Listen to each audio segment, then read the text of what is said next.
Bonjour à toutes et à tous. Je suis Jérémy Carlier, le responsable du secteur Nord-Est pour la société Yvelin. Et je vous présente Monsieur François Delpierre, qui est responsable en prévention des risques professionnels pour la société Securex, actuellement notre partenaire. La société Yvelin est spécialisée depuis plus de 25 ans dans le courtage et la gestion des contrats d'assurance pour les établissements de santé. Et aujourd'hui, en tant que courtier gestionnaire des contrats d'assurance, nous avons noté une augmentation significative du taux d'absentéisme dans vos établissements de santé. C'est pour cela que nous avons créé ce partenariat avec la société Securex, qui est spécialisée en prévention des risques professionnels et maîtrise de l'absentéisme. Donc, dans ce contexte, aujourd'hui, nous proposons à nos clients de bénéficier de toute l'expertise de notre partenaire, qui est aujourd'hui spécialisé sur ce thème. Donc je vais laisser la parole à Monsieur François Delpierre, qui va donc vous présenter le thème, présenter son capital humain pour gagner en performance. Bonjour à toutes et à tous. Donc c'est effectivement moi qui vais prendre le relais. Je vais parler d'une thématique qu'on a pu nous rencontrer effectivement avec notre partenaire Yvelin. Et on a eu différents constats qu'on a fait avec eux et qui nous ont amené à justement travailler sur un partenariat qui est de parler de la notion de sinistralité, que ce soit au niveau absentéisme, comme accident de travail ou maladie professionnelle. Or, évidemment, aujourd'hui, en tant qu'établissement de soins, de santé, il y a aujourd'hui une maîtrise des soins et de la santé en soi, mais pas forcément de toutes ces thématiques absentéisme. Et fort de notre histoire, de notre expérience, on a effectivement développé différentes solutions. Bonjour. Ce que je vais vous proposer, c'est déjà de vous montrer dans quel contexte on a pu rencontrer Yvelin et comment on a justement réfléchi par rapport au constat que vous vivez peut-être au quotidien, c'est-à-dire cette notion de sinistralité, d'absentéisme, qui d'ailleurs est un thème qui, vous voyez, peut être d'actualité au quotidien.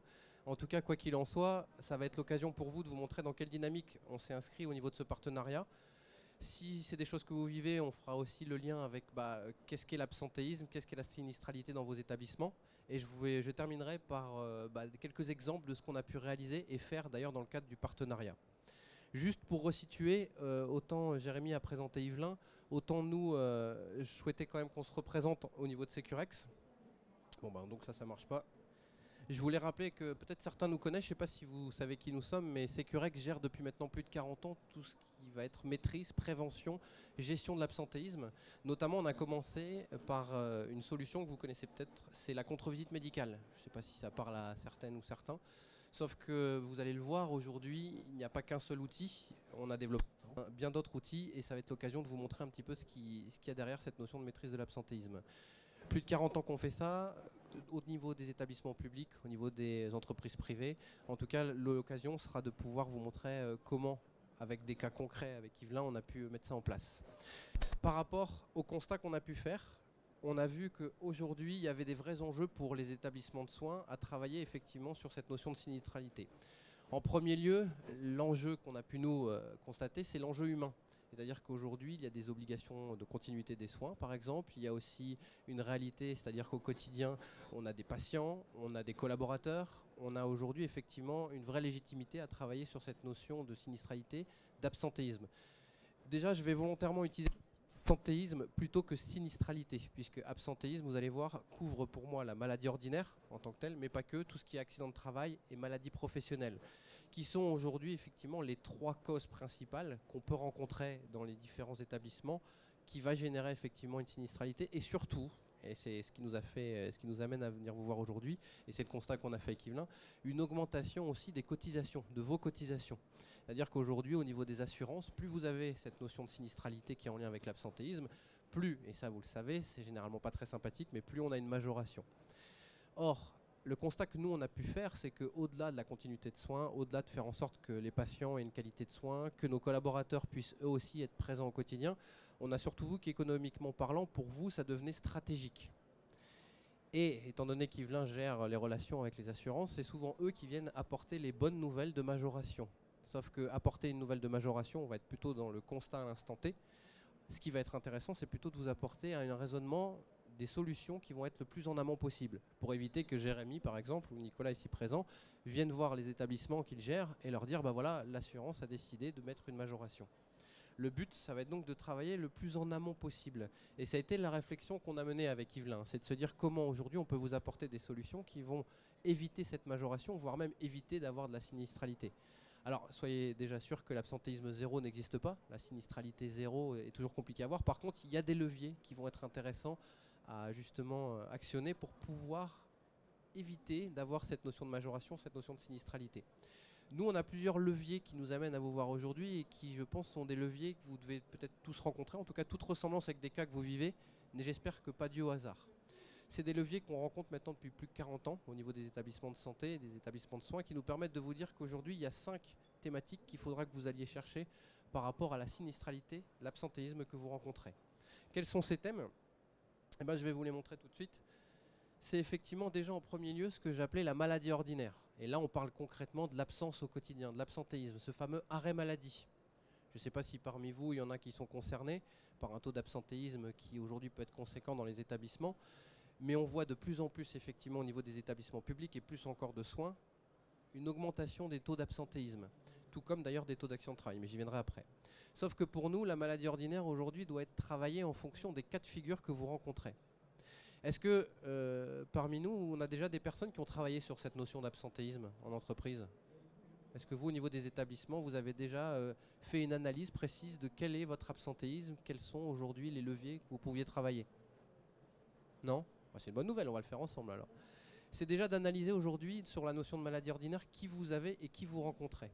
J'ai la possibilité de vous montrer le trombinoscope d'une entreprise, d'un établissement de santé que l'on rencontre aujourd'hui au quotidien.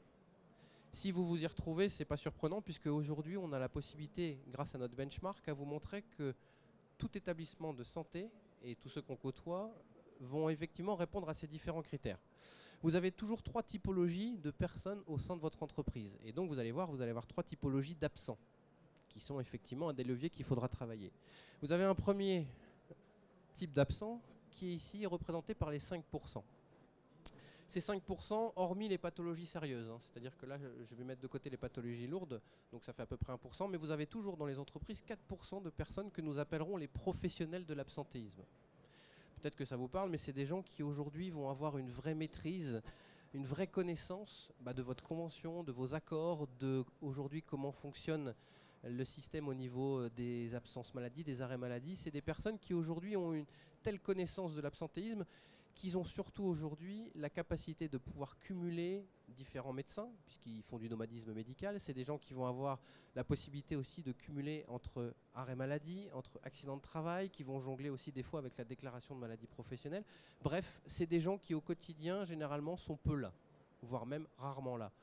C'est des gens qui aujourd'hui représentent que 5% de votre sinistralité et en tout cas de votre taux d'absentéisme. Ils sont par contre à prendre en considération parce que eux aujourd'hui, vous allez voir, on va les traiter différemment que d'autres. Par contre, on est plutôt dans ce qu'on appelle nous de l'absentéisme de confort. Sauf que cet absentéisme de confort, il va être intéressant de pouvoir effectivement le traiter. Mais vous allez voir que dans l'absentéisme de confort, il y a une autre typologie de personnes. Il y a aussi les 15% que nous on appelle les pourquoi pas moi.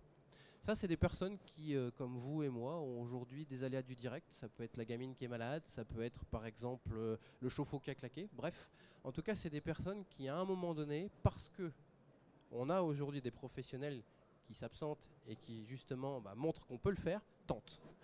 Ils vont tenter, sauf que c'est des gens qui sont attachés à l'estime de l'employeur. C'est des gens qui sont aujourd'hui attachés aussi à la qualité de soins qu'on va fournir aux patients.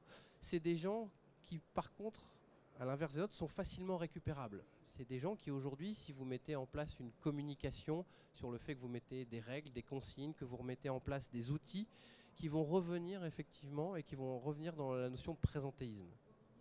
Ce qui va forcément améliorer votre taux d'absentéisme. Sauf qu'aujourd'hui, vous avez une autre typologie de personnes qu'on a tendance à beaucoup oublier, c'est aussi ces 80% qui là, eux, ne tombent rarement dans l'absentéisme. C'est des personnes qui aujourd'hui sont le moteur de votre établissement. C'est des gens qui jouent le jeu. Quand ils ont mal à la tête, ils prennent un Doliprane. C'est des gens qui vont venir parce qu'il y a des patients qui sont présents, parce qu'il y a un employeur qui effectivement compte sur eux. Sauf que eux ont une nouvelle typologie d'absence qu'on voit apparaître depuis 4-5 ans et plus précisément encore dans les établissements de santé et de soins. C'est de l'absentéisme non plus de confort, mais de l'absentéisme de fuite. c'est des gens qui subissent une certaine usure. Parce qu'effectivement, il y a 20% d'absentéisme de confort, c'est eux qui vont venir remplacer, qui vont venir faire une garde supplémentaire. C'est des gens qui, effectivement, même s'ils ont enchaîné plusieurs journées de travail, vont revenir parce qu'on les rappelle, parce qu'il y a de l'absentéisme régulier et quotidien. Ces personnes-là, par contre, vont tomber dans de l'absentéisme de fuite, non plus argumenté par la première des raisons, c'est-à-dire l'absentéisme de confort, mais plutôt par une notion de c'est pas que je veux plus, c'est que je ne peux plus. Et aujourd'hui, la clé, et ce qu'on met en place avec, avec le courtier Yvelin et donc avec les adhérents, c'est qu'aujourd'hui, on va aussi travailler, d'où le nom de la conférence, sur le fait de préserver ces gens-là, qui sont à hauteur de 80% et qui aujourd'hui, si vous les perdez, malheureusement, vont ne faire qu'augmenter votre sinistralité. Parce que eux, quand ils sont malheureusement dans l'absentéisme, ils s'y installent. Parce qu'on n'est pas effectivement dans du confort, on est réellement dans de l'usure. Ça, c'est effectivement une des premières réflexions à avoir, c'est est-ce qu'aujourd'hui, votre établissement de santé, si vous souhaitez travailler sur votre sinistralité, sur votre taux d'absentéisme et donc sur la maladie ordinaire, est-ce que c'est plutôt des professionnels de l'absentéisme que vous avez? Est-ce que c'est plutôt des pourquoi pas moi? Des gens qui basculent du côté obscur en se disant tiens, à un moment donné, je sais que c'est possible, je vais y aller? Ou est-ce qu'aujourd'hui, c'est plutôt de l'usure, malheureusement, qui va être subie et qui va faire que vous avez 80% des personnes qui vont malheureusement basculer de plus en plus dans de l'absentéisme, mais là de fuite dont je parlais, qui peut être soit de l'usure physique, soit de l'usure psychologique, et qui évidemment ne sont pas la même façon de les traiter derrière. Sauf que si aujourd'hui vous voulez jouer sur votre sinistralité, nous les établissements de santé, c'est déjà de se donner une idée de où vous vous situez. Je ne sais pas si vous vous retrouvez dans cette typologie d'absence, mais nécessairement il faudra les prendre tous les jours en compte parce qu'un professionnel de l'absentéisme, vous n'allez pas le traiter de la même façon. C'est quelqu'un qu'il va falloir cadrer, qu'il va falloir, j'aime pas trop cette expression, mais mettre sous contrainte, en mettant en évidence qu'il y a des règles et des consignes. Est-ce que je dois prévenir mon responsable directement ou pas justement? Ou est-ce que j'envoie un SMS à Michel qui va filer l'info? Est-ce qu'aujourd'hui, on a aussi une précision sur je dois envoyer le CERFA dans les 48 heures, mais à qui? Est-ce qu'à un moment donné aussi, dès que je reviens, je dois avoir peut-être un entretien de réaccueil? C'est toutes des solutions qu'il va falloir voir, tout comme les pourquoi pas moi. Une politique de contre-visite peut être intéressante. Je dis bien politique, hein, pas une contre-visite médicale qui est juste de dire toi je vais te choper. C'est plutôt de se dire comment on met en place un processus qui permet de limiter effectivement cette notion d'absentéisme. Et à l'inverse, il va falloir travailler sur ces 80% pour éviter malheureusement de tomber sur la partie prévention des risques professionnels, qui là va toucher la santé. Et là, la santé, on va être de plus en plus sur l'aspect santé au travail, mais pas que, santé aussi perso. Je prends un exemple, les gardes accumulées et le travail de nuit génèrent de l'absentéisme. On a du mal à le quantifier encore aujourd'hui, mais par exemple, on est en lien direct avec cet aspect santé. Aujourd'hui, des simples conseils de nutrition qu'on peut proposer, des conseils aussi sur l'aspect gestion de son sommeil, peut permettre effectivement de limiter l'usure qui est générée par les gardes. Et ça, c'est une réflexion aussi à avoir par rapport à la maladie ordinaire. Mais pas que. Il y a aussi, sur la prévention des risques, tout ce qui va être, et ça vous allez adorer, hein, parce que thème qui n'est pas du tout anxiogène, c'est les risques psychosociaux.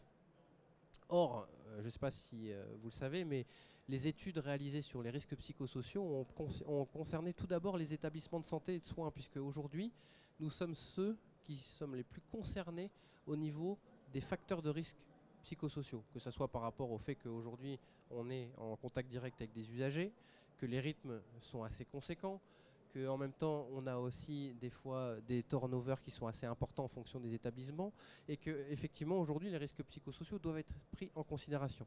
Je ne sais pas s'il y en a qui ont déjà fait des études sur les risques psychosociaux dans les différents établissements. Généralement, on ne le dit pas, hein, donc je pose la question, mais je sais qu'on ne me répond pas. S'il y en a qui l'ont fait, effectivement, il y a une vraie légitimité à le faire, avec toujours une réflexion sur le fait qu'aujourd'hui, si vous parlez de risques psychosociaux, n'oubliez jamais d'occulter un point, c'est les sources de motivation. Puisque aujourd'hui, le fait de gérer votre sinistralité va être de gérer aussi, certes l'usure, mais aussi de gérer le fait qu'il y a encore des gens qui viennent. L'absentéisme est souvent motivé par une question qu'on ne se pose plus nous le matin évidemment, mais que beaucoup d'agents se posent encore aujourd'hui dans les établissements de santé ou beaucoup de personnel de soins, c'est est-ce que le matin, est-ce que j'y vais ou est-ce que j'y vais pas? Ça, leur réponse, elle est effectivement motivée par rapport aux règles, par rapport à ce cadre que vous avez mis. Par contre, quand on est dans les risques psychosociaux, la question n'est plus la même. La question, elle n'existe même plus d'ailleurs, c'est un constat simple qui est « je ne peux plus ».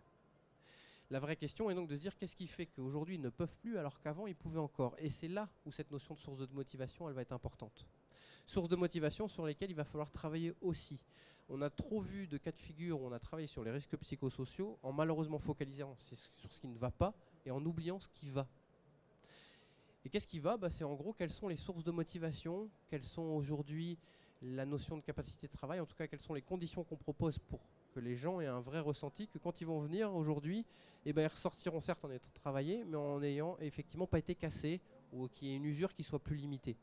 D'où, dès le fait que vous travaillez sur les risques psychosociaux, nous on vous invite à toujours réfléchir à 3 points. La capacité de travail. Est-ce qu'il y en a qui savent ce que c'est la capacité de travail? Vous avez le droit de dire non, j'ai mis 4 ans à comprendre ce que c'était, la capacité de travail. C'est un terme de psychologue en fait qui met en évidence qu'aujourd'hui, l'absentéisme peut être généré par cette notion de capacité de travail dans 51% des cas. La capacité de travail, c'est le ressenti qu'a un personnel de soins, qu'a un agent de sa capacité à réaliser une tâche. Bref, si aujourd'hui je travaille dans un établissement de santé où j'ai pas d'outils d'aide à la manutention des patients, où aujourd'hui malheureusement j'ai des patients avec des pathologies lourdes, où aujourd'hui on va avoir des conditions de travail qui malheureusement ne sont pas forcément en relation avec ce que je vis au quotidien, vous allez avoir une capacité de travail et du personnel qui va être beaucoup plus faible et donc un absentéisme qui va être beaucoup plus propice, en tout cas accentué, parce que cette capacité de travail n'a pas été travaillée justement, c'est le cas de le dire. Cette capacité de travail, par contre, est rarement prise en considération quand aujourd'hui, vous, établissement de soins, vous allez travailler sur la prévention des risques et surtout des risques psychosociaux. Tout comme ce qui est souvent occulté, c'est la notion de source de motivation. À votre avis, aujourd'hui, quelles sont les sources de motivation de personnel dans les établissements de santé? Vous disiez? Être reconnu, ouais. Est-ce qu'il y en a d'autres? C'en est une, hein. Les relations avec les collègues, tout à fait. Il y en a d'autres à votre avis? Le sens? Ouais, effectivement. Financier aussi? On me l'a souvent dit, en tout cas il y en a 3. Alors maintenant j'ai la Dream Team puisque ça a été dit en tout cas pour quasiment les 2 premiers. Je vais y aller dans l'ordre. Sachez que les sources de motivation suite à des études que nous on a réalisées, puisqu'on a cette chance de pouvoir faire des benchmarks réguliers et en établissement de santé, sont les suivants. En premier lieu c'est l'aspect financier tout de même. C'est vrai qu'on ne l'a pas cité, mais aujourd'hui c'est un des cas de figure. Sauf que de vous à moi c'est plus une circonstance aggravante s'il n'y a pas les 2 autres. C'est ce qui peut faire basculer. Par contre, les 2 autres sources de motivation qui sont aujourd'hui à préserver et à travailler en établissement de santé, c'est effectivement la reconnaissance. Mais dans un premier temps, la reconnaissance managériale. C'est effectivement la relation que j'ai avec mon encadrement. Alors encadrement, et là je ne parle pas que le manager direct, c'est pas que le N+1. C'est avec le cadre de santé, le cadre sub de santé, en tout cas avec mon encadrement proche. Vous savez, c'est le merci, bon boulot. Ou c'est par exemple une personne qui va s'absenter et qui à un moment donné, quand elle revient, ça va être content que tu sois revenu. Vous savez qu'aujourd'hui, marquer une absence, pour surtout les 80%, vous vous rappelez, 80% de gens qui jouent le jeu, marquer une absence, comme vous le disiez, prend tout son sens et leur donne du sens. C'est-à-dire que je ne suis pas qu'un numéro. De dire à une personne aujourd'hui qu'elle est revenue après 3-4 jours d'arrêt, content que tu sois revenu, fait qu'effectivement, à un moment donné, elle prend en considération que oui, je suis considéré, je suis reconnu. Et cette reconnaissance, elle fait partie de cette notion de reconnaissance managériale. Par contre, la première source de motivation, elle est en lien avec ce que vous disiez, c'est effectivement la projection, le sens que me donne l'établissement. C'est les valeurs d'entreprise. Et souvent, quand je vais dans des établissements de santé ou même dans des entreprises privées, c'est une question que je pose régulièrement, ça. C'est quelles sont vos valeurs d'entreprise? Alors quand je pose cette question, vous savez, généralement j'ai à peu près la même réaction. J'ai souvent un cadre sup en face de moi ou quelqu'un de la direction qui me regarde, qui se met droit, qui généralement limite sort le drapeau de l'établissement et me dit nos valeurs, elles sont fortes. Alors je me permets toujours d'aller un peu plus loin en me disant mais quelles sont vos valeurs? Si elles sont fortes, ça j'en doutais pas. Généralement la personne reprend la même pose, reprend le même drapeau que tout à l'heure et me dit elles sont fortes. Et ça c'est une vraie problématique qu'on rencontre dans les établissements de santé, mais pas que dans les entreprises de toute façon générale, c'est qu'on perd de plus en plus la notion de valeur. Vous parlez de sens, c'est effectivement cette notion-là. On a la chance en tant qu'établissement de soins d'avoir une valeur fondamentale qui est le soin. Maintenant, est-ce qu'aujourd'hui on donne une projection, une visibilité? C'est plus délicat. En tout cas, aujourd'hui, on le sait, si on est dans le public, on a une restriction de budget, on essaye de survivre.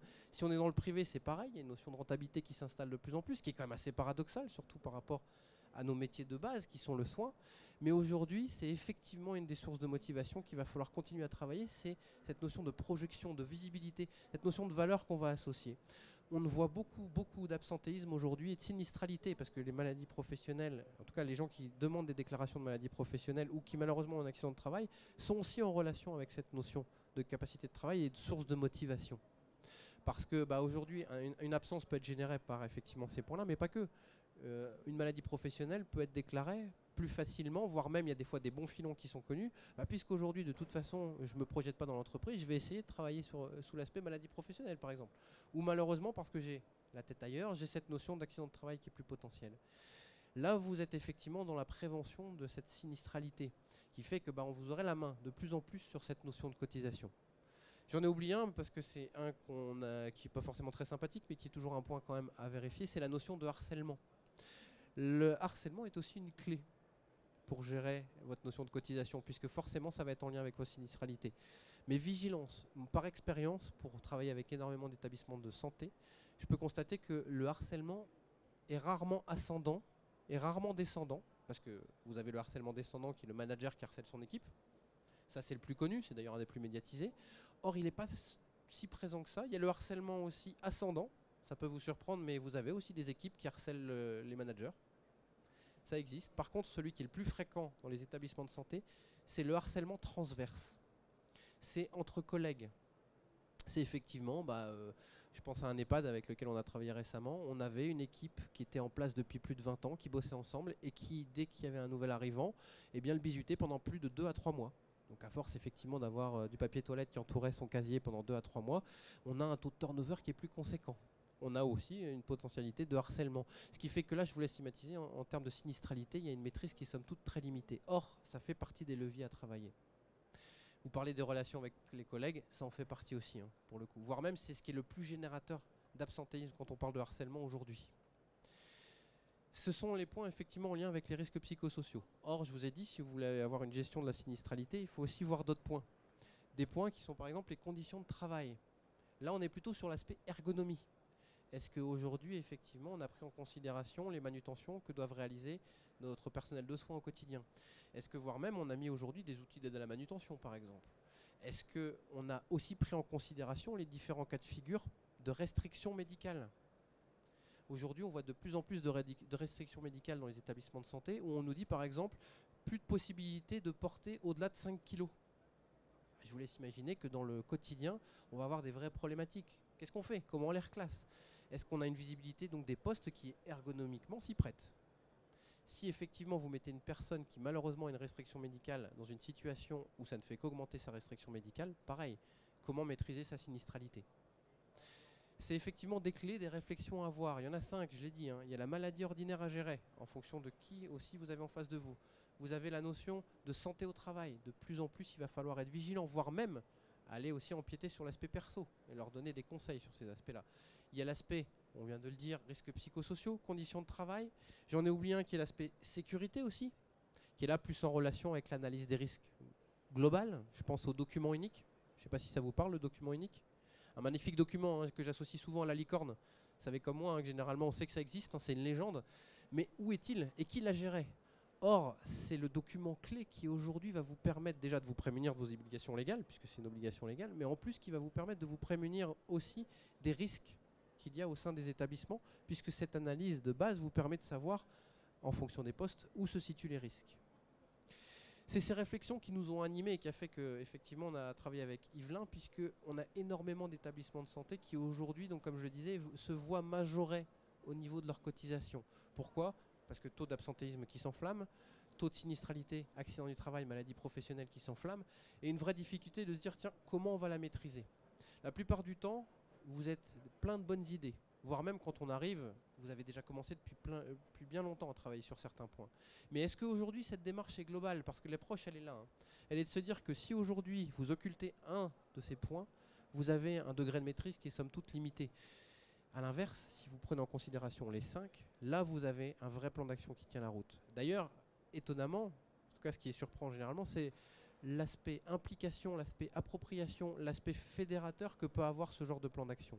Je vous ai parlé des 80% qui aujourd'hui jouent le jeu. Si vous les invitez à travailler sur leurs conditions de travail, sur la sécurité, sur les risques psychosociaux, sur en gros quoi, le mieux vivre au travail, vous allez voir que impressionnamment, on a un taux d'adhésion qui est assez conséquent et on a un taux d'absentéisme qui mécaniquement, généralement dès qu'on le communique, a déjà un premier levier positif. Pourquoi je peux me permettre de vous donner aussi le fait que ça fonctionne, c'est parce qu'on a déjà des choses qu'on a mis en place, notamment avec Yvelin, qui nous permettent de voir qu'aujourd'hui on peut gagner des points sur ce taux d'absentéisme et ce taux de sinistralité. C'est aussi pour ça que je voulais vous faire partager des cas de figure, des expériences qu'on avait mis, des solutions qui ont fonctionné, qui ont fait gagner des fois des 1%, 2% au niveau de la sinistralité, qui généralement est assez conséquent. Je reprends l'exemple d'un centre hospitalier avec lequel on a travaillé, 400 agents. On a bossé avec eux sur un plan d'action comme on va vous le montrer. Ils ont gagné aujourd'hui 1% au niveau du taux d'absentéisme, soit 10 équivalents temps plein qu'ils avaient effectivement perdu, qui aujourd'hui au niveau des remplacements est fortement apprécié.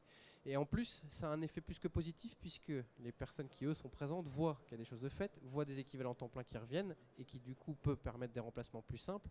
Et pareil, ils continuent à gagner des points sur cette notion de taux sinistralité. C'est pas toi qui vas me dire le contraire. Ouais. En tout cas, effectivement, ça fonctionne. Comment? Avec plusieurs types de réflexions. Par exemple, ce que nous, on a appelé le service externe de prévention. Le CEP, rien à voir avec les champignons, s'il y en a qui connaissent. Par contre, c'est plutôt une réflexion de se dire comment aujourd'hui je vais déléguer cette notion de sécurité au travail. Je m'explique. Je ne sais pas si vous savez, depuis 2011, on en parlait du document unique, on a cette obligation d'analyse de risque au quotidien. Et de plus en plus, risques physiques, mais psychosociaux aussi, ce qui est généralement un vrai bonheur. En tout cas, quoi qu'il en soit, aujourd'hui, on n'a pas forcément un expert en interne. Sauf que depuis juillet 2012, je ne sais pas si vous êtes au courant, mais nous sommes censés aujourd'hui avoir une personne référente en interne qui est censée surtout avoir les compétences pour pouvoir réaliser par exemple le document unique. Or, on voit que dans les établissements de santé, que ce soit EHPAD, que ce soit centre hospitalier, c'est malheureusement des cas de figure qui ne sont pas toujours légion, c'est-à-dire d'avoir une personne référence en interne, puisqu'on a plutôt des experts métiers, qui sont des experts au niveau du métier de soins, et rarement des personnes experts au niveau de la sécurité au travail.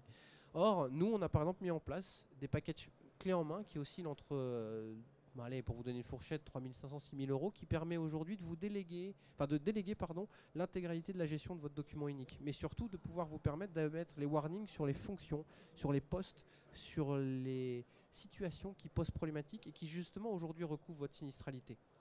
Où sont les accidents de travail? Où sont représentées les maladies professionnelles? Est-ce qu'on est plutôt sur des troubles musculo-squelettiques? Est-ce qu'on est plutôt, vous savez, les fameux TMS? C'est troubles musculo-squelettiques qui généralement aujourd'hui représentent 57% des maladies professionnelles et encore plus dans les établissements de santé par rapport aux gestes répétitifs. Mais pas que, est-ce que c'est plutôt au niveau dorsalgie, etc. Cette notion de service externe permet de faire venir des spécialistes en interne qui vont faire l'analyse de risque, mais physique, mais pas que, psychosociaux, pour vous donner la bonne cartographie. Et ça, c'est des situations qui aujourd'hui fonctionnent très très bien, par exemple dans des structures telles que les EHPAD, qui aujourd'hui malheureusement n'ont pas une bonne visibilité de la gestion de leurs risques et qui par contre fait gagner des points sur la sinistralité. En tout cas aujourd'hui les exemples qu'on a pu avoir avec Yvelin nous montrent que effectivement ça fait gagner des points sur la sinistralité. Alors les assurances du coup sont peut-être moins contents parce que moins de majoration, mais globalement c'est des éléments qui fonctionnent. C'est pas les seuls. Il y a des plans d'action qui peuvent être un peu plus orientés sur le mieux vivre au travail, qui sont des thèmes qu'on a nous abordés tout à l'heure, qui sont par exemple de se dire comment je vais mettre en place une démarche où je vais impliquer le personnel, où je vais surtout aller travailler sur différents tableaux. Par exemple, de travailler sur une première étape qui est la gestion de l'absentéisme à court terme. Comment aujourd'hui, par exemple, je vais pouvoir endiguer de l'absentéisme de confort. Si vous avez de l'absentéisme de confort, on est plutôt, je vous l'ai dit tout à l'heure, sur des professionnels de l'absentéisme ou sur, malheureusement, ce qu'on appelle les pourquoi pas moi, des gens qui basculent parce que l'absentéisme existe et que quand ils tentent, ça fonctionne. Par exemple, il y a 2 points clés qui peuvent être travaillés, c'est quelles sont vos règles, quelles sont vos consignes. Est-ce qu'aujourd'hui, on a des demandes particulières au niveau des salariés, type dès que tu es absent ou dès que tu es malade, tu dois prévenir avant ta prise de poste. On a énormément d'établissements qui aujourd'hui n'intègrent pas ces règles, encore moins dans le règlement intérieur. Ce qui aujourd'hui est problématique, ça veut dire qu'on laisse la possibilité effectivement de pouvoir aller profiter de certaines largesses. J'aime souvent dire qu'aujourd'hui vous acceptez beaucoup plus de vos agents, de vos salariés, que eux n'acceptent de vous. Si on n'a pas un minima de règles, de consignes, et d'ailleurs c'est demandé par les 80% de gens qui jouent le jeu, hein, vous allez avoir une vraie problématique de fait de pouvoir laisser la possibilité de s'absenter ou pas. Parce que finalement ça devient simple. La gestion de l'absentéisme à court terme, ça peut être effectivement ces règles et consignes. Ou par exemple, comme je disais tout à l'heure, une politique de contre-visite médicale, qui aujourd'hui est un outil qui fonctionne, mais qui, attention, n'est qu'un outil à part entière. Seul, il ne fonctionnera pas, ou en tout cas que à court terme. Par contre, c'est des très très bonnes solutions pour endiguer. Je vais reprendre le jargon médical, hein, mais aujourd'hui c'est un très très bon garrot. C'est quelque chose qui vous permet de pouvoir endiguer un phénomène d'absentéisme, mais qui va vous permettre surtout de travailler sur la problématique de fond. Là notamment, c'était un établissement de santé, centre hospitalier, qui a aussi travaillé en parallèle sur la logique de mieux vivre au travail, bref, qui a fait une cartographie des risques psychosociaux. Et qui a pu voir qu'aujourd'hui, l'absentéisme était principalement porté par rapport à certains services qui, parce qu'ils avaient un historique assez lourd, parce que aussi ils avaient une organisation qui était limitée. Je pense par exemple sur le fait ils accueillaient tout type de patients, des pathologies lourdes comme des pathologies moins lourdes, avec des personnes fortement dépendantes qui, au niveau du personnel, demandaient une vraie attention, alors que d'autres moins.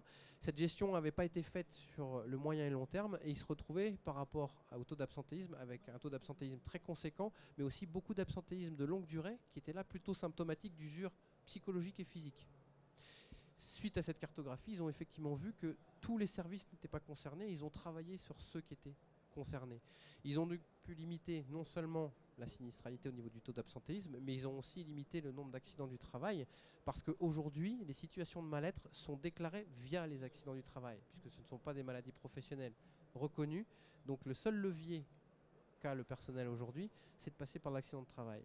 Et ils ont diminué de 3% l'accidentologie, ne serait-ce que parce que suite à cette cartographie, ils ont pu voir qu'une simple réorganisation des lits et une répartition des patients en fonction de leur dépendance permettait au personnel de soins de pouvoir gérer cette notion d'usure et cette notion de situation de mal-être. Par exemple, ça leur permettait de gérer le fait qu'on ne mettait pas les nouveaux embauchés avec les pathologies les plus lourdes ou les patients les plus dépendants.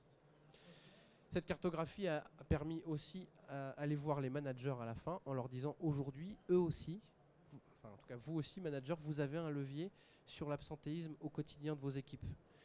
Et ça, aujourd'hui, on peut le voir, hein, les cadres de soins, les cadres sup de soins aussi, sont avant tout des experts métiers et rarement des experts en management. Ce qui fait que malheureusement, des fois, il y a certains écueils aujourd'hui au quotidien dans le management qui fait que ça peut générer de l'absentéisme. Un simple non-dit, des fois, d'un manager peut amener malheureusement une déclaration d'absentéisme, en tout cas de maladie répétée, parce que on était non plus dans l'absentéisme de confort, mais dans l'absentéisme de fuite. Ça, c'est le genre donc de situation qu'on a mis en place dans le cadre de Partenariat Yvelin, qui propose effectivement à ses clients de pouvoir profiter de tarifs plus préférentiels et surtout d'analyse en amont. On a mis par exemple des rendez-vous experts. Si aujourd'hui vous travaillez avec Yvelin, vous avez la possibilité de faire gratuitement appel à un rendez-vous expert qui permet de faire une première cartographie de là où se situent vos problématiques. Est-ce que c'est la maladie ordinaire, comme je disais? Est-ce que c'est plutôt en lien avec la prévention des risques professionnels? En tout cas, ça permet de dresser un premier constat et vous de savoir où travailler. Là, par exemple, ce plan d'action a suivi suite à un rendez-vous expert qui a permis de voir qu'on n'était pas obligatoirement dans la maladie ordinaire, mais plutôt dans les situations de mal-être, que nous on appelle mieux vivre au travail, qui est quand même un petit peu plus appréciable à l'oreille que la souffrance au travail. Mais en tout cas, ça a amené ce genre de plan d'action.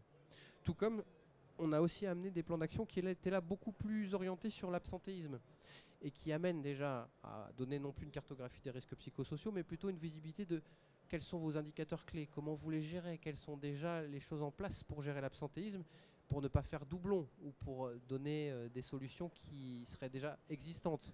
Par contre, ça peut laisser place à aller rencontrer une nouvelle fois vos managers via par exemple des solutions qui fonctionnent très très bien aujourd'hui au niveau de la maîtrise de la sinistralité, c'est les entretiens de réaccueil. Je ne sais pas si ça vous parle. C'est d'inviter vos managers, d'inviter les cadres de soins à réaccueillir tout type d'absentéisme. C'est-à-dire qu'aujourd'hui, j'ai une personne qui est en arrêt maladie, qui revient suite à 3, 4 jours, 30 jours, bref, en tout cas suite à une déclaration via son CERFA, eh bien je vais la raccueillir pour savoir si effectivement aujourd'hui elle peut reprendre dans les bonnes conditions, si aujourd'hui son absentéisme qui est récurrent et répété peut s'expliquer. Si aujourd'hui on est suite à un accident de travail, la personne a toutes les consignes, les règles qui vont bien, est-ce qu'aujourd'hui on peut éviter de reproduire l'accident parce que c'est peut-être une cause en lien avec le matériel, mais pas que, ça peut être aussi un non-respect des consignes. Bref, c'est d'inviter les managers à prendre en main votre sinistralité aussi. Pourquoi ? Parce que malheureusement, on voit aussi la plupart du temps que dans les établissements de santé et de soins, souvent la sinistralité est gérée par les ressources humaines ou par les directions elles-mêmes.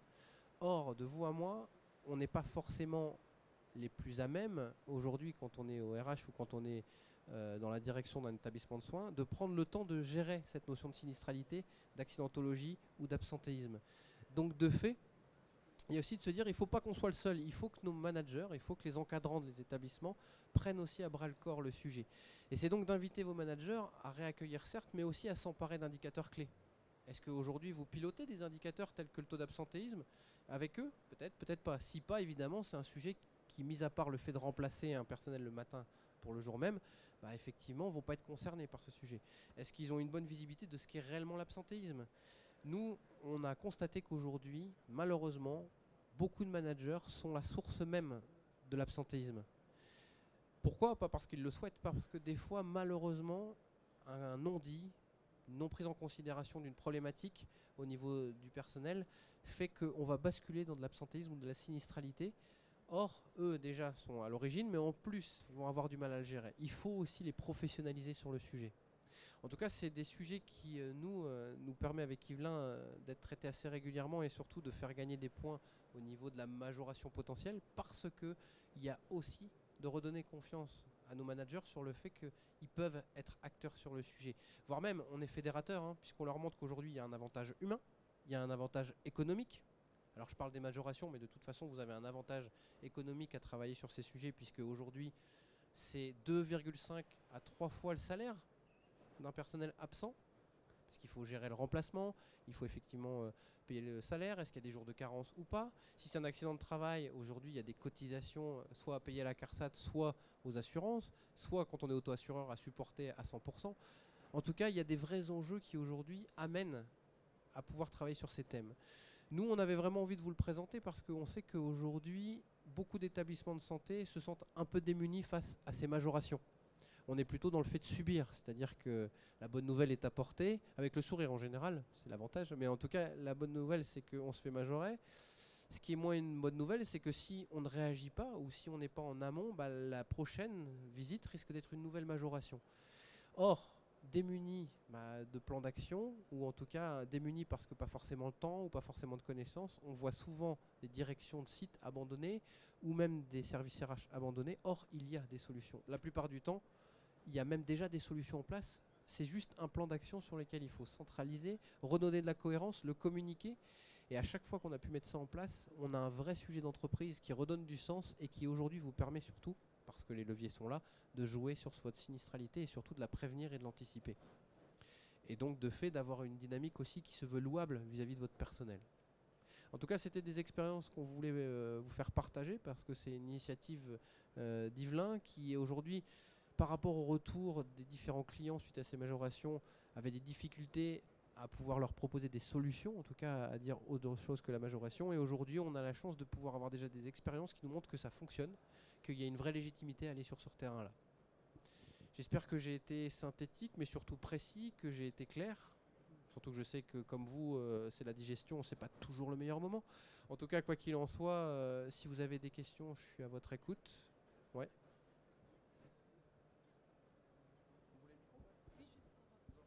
Vous parliez de cartographie des risques psychosociaux. Comment est-ce que concrètement ça se met en place? Comment ça se réalise dans un établissement de santé? Alors, il y a plusieurs cas de figure. Il y a différentes écoles déjà là-bas. C'est-à-dire qu'on va avoir une école où on va nous demander de faire que du questionnaire. Donc là, on est sur des questionnaires à distance. Alors qui aujourd'hui, si on n'a pas d'autre solution, est déjà un bon état des lieux, mais reste limité parce qu'on n'a qu'une remontée qui se veut quantitative et pas qualitative. Il y a une autre école qui, par contre, là, on va basculer sur le qualitatif à 100%. On va réaliser des entretiens.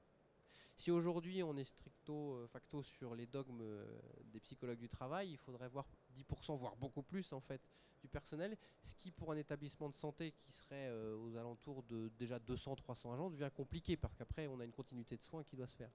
Nous ce qu'on propose, et d'ailleurs dans le cadre du service externe de prévention, c'est ce qu'on fait, c'est déjà au minima de répondre à l'obligation légale qui est de l'intégrer à votre document unique, donc de faire un mix entre un questionnaire qui serait proposé à des référents en interne et aux managers, parce qu'il est intéressant d'avoir leur avis aussi, surtout des fois pour faire le parallèle entre ce qu'eux pensent et ce que le personnel pense, et de faire des entretiens. Ce mix permet de faire gagner du temps sur la proportion entretien, de faire gagner du temps parce qu'on va aussi solliciter des référents en interne, donc on les valorise, ça donne du sens aussi, on montre que en plus il y a des gens qu'on a envie de valoriser, et ça permet très rapidement, généralement on est entre 3 semaines et 1 mois, de faire cette cartographie, de l'intégrer au document unique. Pour vous donner en fait une vision pratico-pratique efficace qui est en gros quels sont les services les plus concernés, quelles sont les fonctions les plus concernées, et surtout de pouvoir avoir eu des remontées à minima qualitatives pour pouvoir avoir aussi déjà des pistes d'action, puisque vous imaginez même pas le nombre de bonnes pratiques qu'on nous remonte dans ces entretiens.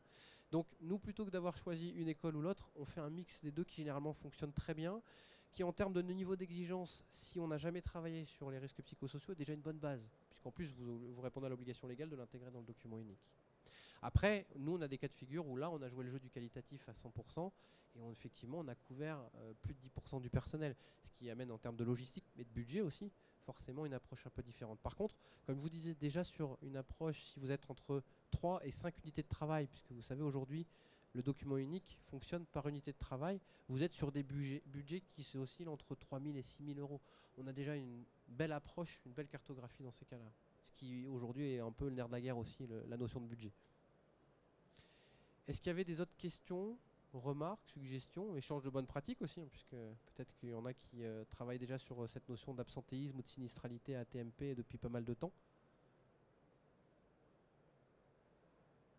Qui ne dit mot consent, c'est ça? Est-ce que déjà j'ai été clair? Est-ce que vous avez une meilleure visibilité de quels sont les leviers qui peuvent être intéressants à travailler pour avoir une vraie maîtrise de votre sinistralité?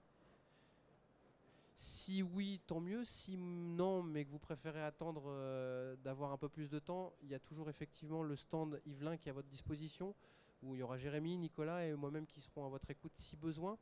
Rappelle-nous le 0,96. Voilà, 0,96. Ils vous accueilleront avec plaisir. En tout cas, merci de votre écoute. J'espère déjà avoir amené des premières pistes de réflexion. Je vous laisse regagner une activité normale. Je vous souhaite un bon salon. Et puis n'hésitez pas, on vous attend avec plaisir si vous le souhaitez. L'intention y était. On est dans le temps.